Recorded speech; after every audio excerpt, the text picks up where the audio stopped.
Insurance company உங்களோட கிளைமை அற்பமான காரணத்துக்காக ரிஜெக்ட் பண்ணிட்டாங்களா?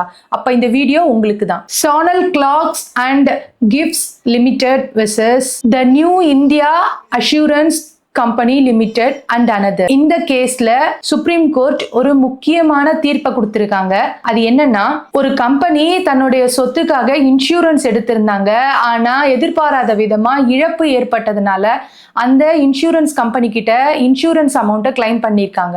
ஆனா அந்த இன்சூரன்ஸ் கம்பெனி என்ன பண்ணிருக்காங்கன்னா, அற்பமான டெக்னிக்கல் ரீசன்ஸ் எல்லாத்தையும் சொல்லி அந்த கிளைமையும் ரிஜெக்ட் பண்ணிருக்காங்க. சோ அடுத்து அந்த கம்பெனி கோர்ட்டை அணுகிருக்காங்க. கோர்ட் அவங்களுடைய கேஸ்க்கு ஒரு முக்கியமான தீர்ப்பையும் கொடுத்திருக்காங்க. அது என்னன்னு பார்க்கலாம். சின்ன சின்ன டெக்னிக்கல் மிஸ்டேக்ஸ், ஃபார்ம் எரர், அப்படி இல்லைன்னா நடைமுறை குறைகளை மட்டும் காரணமா வச்சு கிளைமை ரிஜெக்ட் பண்ணக்கூடாது. சட்டப்படியான காரணங்களா இருந்தா மட்டும்தான் அந்த கிளைமை ரிஜெக்ட் பண்றதுக்கு இன்சூரன்ஸ் கம்பெனிக்கு ரைட்ஸ் இருக்கு அப்படின்னு சுப்ரீம் கோர்ட் சொல்லியிருக்காங்க. இன்சூரன்ஸ் அக்ரிமெண்டோட முக்கியமான நோக்கம் என்னன்னா, இழப்பை சந்திச்சவங்களுக்கு உரிய இன்சூரன்ஸ் அமௌண்ட்டை கொடுக்கிறது தானே தவிர தேவையில்லாத காரணத்தை எல்லாத்தையும் சொல்லி அந்த இன்சூரன்ஸ் அமௌண்ட்டை எப்படி ரிஜெக்ட் பண்ணலாம் அப்படிங்கிறது கிடையாது அப்படின்னு சொல்லியிருக்கு. இன்சூரன்ஸ் கான்ட்ராக்ட் அப்படிங்கிறது குட் ஃபெய்த் அண்ட் ஃபேர்னஸ் அப்படிங்கிற அடிப்படையான சட்ட கொள்கையை தான் பின்பற்றிட்டு இருக்கு. இன்சூரன்ஸ் கம்பெனி நியாயமான முறையில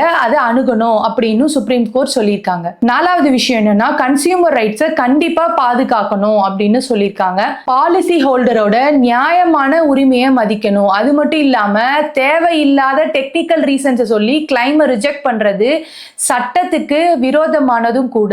இப்போ பொதுமக்களாகிய நாம முக்கியமா தெரிஞ்சுக்க வேண்டியது என்னன்னா, உங்களுடைய இன்சூரன்ஸ் கிளைம் ரிஜெக்ட் பண்ணப்பட்டிருக்கு அப்படின்னு உங்களுக்கு லெட்டர் வந்ததுன்னா அந்த லெட்டர்ல இருக்க லைன்ஸ் எல்லாத்தையும் நல்லா டீடைலா படிங்க. சட்டப்பூர்வமா அதை நிராகரிச்சிருக்காங்களா, அப்படி இல்லைன்னா டெக்னிக்கல், அதாவது ஒரு அற்பமான டெக்னிக்கல் ரீசன்ஸை சொல்லி நிராகரிச்சிருக்காங்களா, அப்படி ஏதாவது இருந்ததுன்னா தேவையான டாக்குமெண்ட்ஸை வச்சு ரெப்ரசென்ட் பண்ணுங்க. தேவைப்பட்டதுன்னா இன்சூரன்ஸ் ஆம்பட்ஸ்மேன், கன்சியூமர் கமிஷன், அப்படி இல்லைன்னா உரிமை நீதிமன்றத்தையும் நீங்க அணுகலாம். ஒவ்வொரு ரிஜெக்ஷனும் சட்டப்படி சரியானது அப்படின்னு கிடையாது. ஒவ்வொரு கேஸ்க்கும் இது மாறுபடும். அதனால உங்களுக்கு வந்து ரிஜெக்ஷன் லெட்டரை தெளிவா படிச்சு தேவைப்படுற டாக்குமெண்ட்ஸை சப்மிட் பண்ணி மேல சொன்ன ஸ்டெப்ஸ் எல்லாத்தையும் கரெக்டா ஃபாலோ பண்ணுங்க. ஒவ்வொரு கேஸும் அதனுடைய தனிப்பட்ட உண்மை, அது மட்டும் இல்லாம பாலிசியோட ரூல்ஸ் அண்ட் ரெகுலேஷன்ஸை பொறுத்து அந்த கிளைமோட ரிஜெக்ஷன் அண்ட் அக்செப்டன்ஸ் இது ரெண்டுமே முடிவு செய்யப்படும். அதனால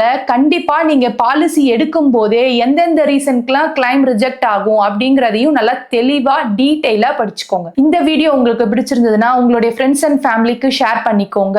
எங்களுடைய துவாரகா லா அசோசியேட்ஸ் யூடியூப் சேனலையும் சப்ஸ்கிரைப் பண்ணிக்கோங்க. தேங்க்யூ.